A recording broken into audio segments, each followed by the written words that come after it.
কি হরি, আজও তো জাল খালি দেখছি।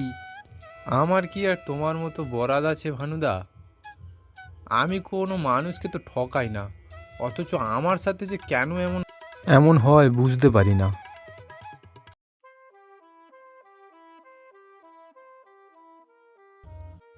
আর কতদিন এইভাবে চলে বলো তো? ঘরে চাল ডাল কিছু যে নেই।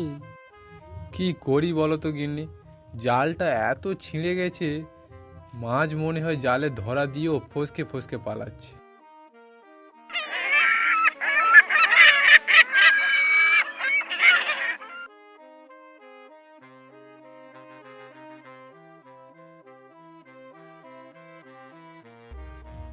বুঝলে, শুনছো? হ্যাঁ, কে? আমি গো আমি। তুমি তো মাছ খুঁজছিলে। হ্যাঁ। আমায় নিয়ে যাবে নাকি গো? বাপরে বাপ, বাপের জন্মে তো অমন উড়ন্ত কাতলা মাছ দেখিনি।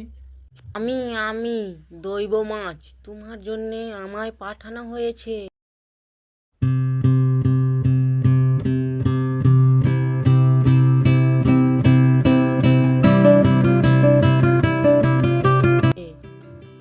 এ কি, আজ এত বড় একটা মাছ নিয়ে এলাম, কেউ একবারও ফিরেও দেখলো না। ও বাবু, ও বাবু, মাছ নেবেন মাছ? খালি ঝুড়ি নিয়ে আমার সঙ্গে মস্করা মারছো নাকি? হালি ঝুড়ি? আরে সবাই আমার ঝুড়িতে মাছ নেই বলছে, কিছু বুঝতে পারছি না। কি গো, এত বড় মাছ বিক্রি হলো না? হ্যাঁ দেখো, মাছটা তুমি আমি সবাই দেখতে পাচ্ছি, কিন্তু বাজারে বলছে যে মাছ নেই। এদিকে ভালোই হলো জানো তো, অনেক দিন তো হলো আমরা মাছ ভাজা মাছের ঝোল খাইনি। হরি বাধা দেওয়ার আগে তার স্ত্রী বটিতে মাছ কাটতে বসলো, আর যেই না মাছের পেটটা কেটেছে,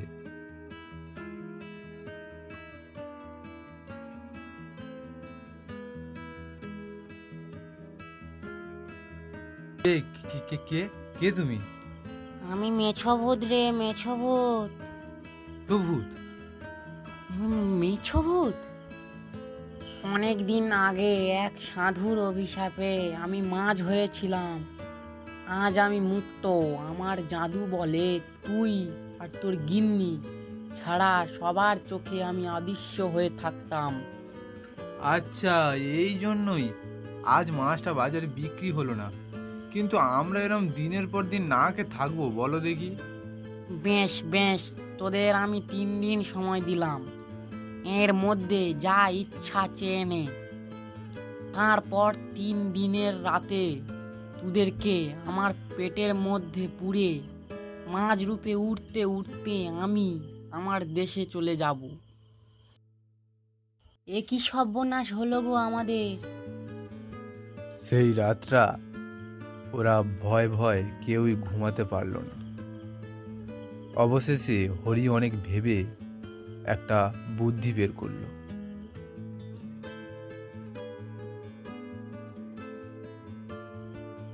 বল বল, তোদের প্রথম ইচ্ছেটা বল। আমায় এমন একটা পুকুর দাও যেখানে কখনো মাছ শেষ হবে না। বেশ বেশ, আমি জাদু বলে তোদের বাড়ির ঠিক পেছনে একটা মাছ ভর্তি পুকুর বানিয়ে দিচ্ছি। কিন্তু মনে রাখিস, আমি আবার কাল আসবো।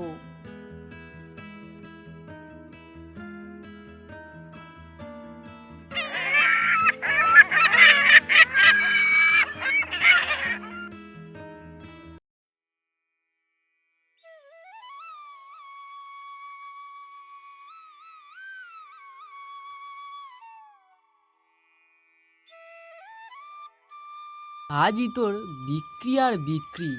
এত মাছ কোথায় পেলি ভাই হরি? এই চুপ চুপ, সে গোপন কথা। আমি আমি একটা মেছো ভূত পুষেছি গো। সে আমার বাড়ির পেছনে একটা পুকুর করে দিয়েছে, সেই পুকুরে জাল ফেললেই অফুরন্ত মাছ। ব্যাপারটা দেখতে হচ্ছে তো। আরে হরি তো ঠিকই বলেছে, আমাকে এমন একটা পুকুর আদায় করতে হবে।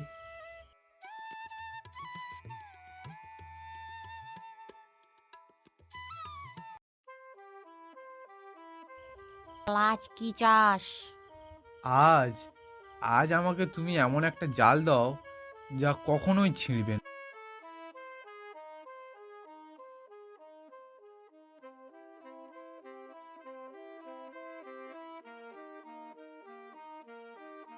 হে, আমার যখন এখানে আর থাকবোই না, তাহলে এইসব নিয়ে কি হবে গো? আহা, দেখোই না শেষ পর্যন্ত কি হয়।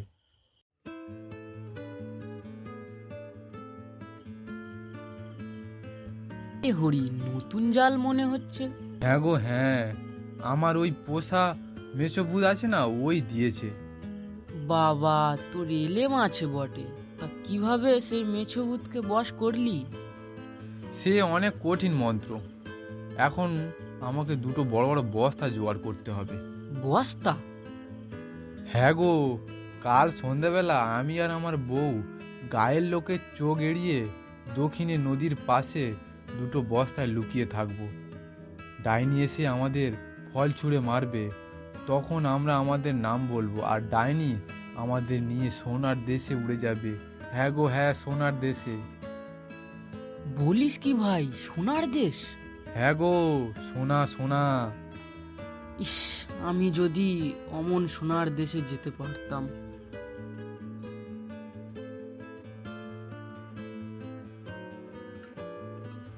ভানুদার মতলবটা তো সুবিধে মনে হচ্ছে না, খুব লোভী। আমাকে ভানুদার পিছনে ছায়ার মতো লেগে থাকতে হবে।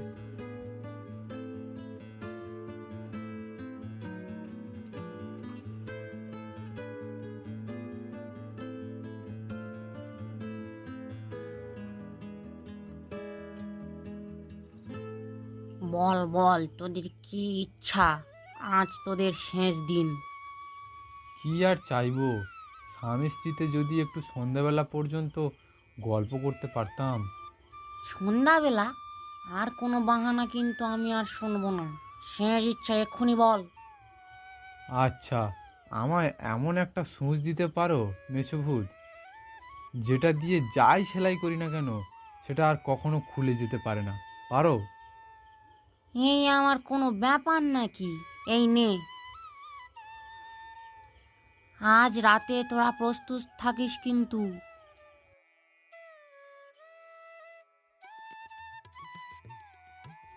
এইবার কেল্লা ফতে। কি গো, কেমন লাগলো আমার বুদ্ধিটা বলো? এই আমার কিন্তু খুব ভয় করছে গো। এখনই তো পারো ওই সূচ দিয়ে মাছের পেটটা সেলাই করে দিতে। তুমি একদম ঠিক ধরেছো গিন্নি, ওই কারণেই আমি সূঁচটা চাইলাম। এক্ষুনি মাছের পেটটা সেলাই করে মেছো ভূতকে সারা জীবনের মতো বন্দি করে দেব। এই ছেড়ে দে আমায়, ছেড়ে দে বলছি। এই আমি বেরোতে পারছি না তো।